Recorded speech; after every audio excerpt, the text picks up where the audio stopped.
तेलंगाना के नलगोंडा के one town police station के अहाते में एक शख्स ने अपनी मोटरसाइकिल जब्त किए जाने के बाद खुद को आग लगा ली। इस शख्स की शनाख्त आर नरसिम्हा के तौर पर हुई, जो शदीद झुलस गया और वक्त पर एक सरकारी हॉस्पिटल में जेर इलाज है। डॉक्टरों के मुताबिक इसकी हालत अब बेहतर हो रही है। पुलिस के मुताबिक नलगोंडा टाउन में हालत नशे में गाड़ी चलाने वालों की मामूल की जाँच की जा रही थी।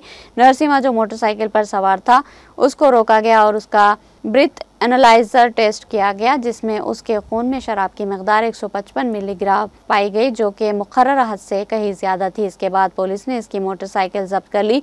रिपोर्ट के मुताबिक नरसिम्हा ने वहीं मौजूद पुलिस मुलाजिमीन से तकरार की और कुछ देर बाद वो पुलिस स्टेशन के अहाते में दाखिल हो गया। वहाँ मौजूद एक होमगार्ड प्रवीण ने जब उससे इसकी शनाख्त पूछी तो नरसिम्हा जो अब भी नशे में था, मुलाजिमीन पुलिस पर चिल्लाने लगा और पूछने लगा कि पुलिस इनके खिलाफ शराब पीकर गाड़ी चलाने का मुकदमा कैसे दर्ज कर सकती है। इसी दौरान उसने अचानक अपने जिस्म पर पेट्रोल डालकर खुद को आग लगा ली। होमगार्ड प्रवीण ने इसे रोकने की कोशिश की, जिसके दौरान इसके हाथ जल गए।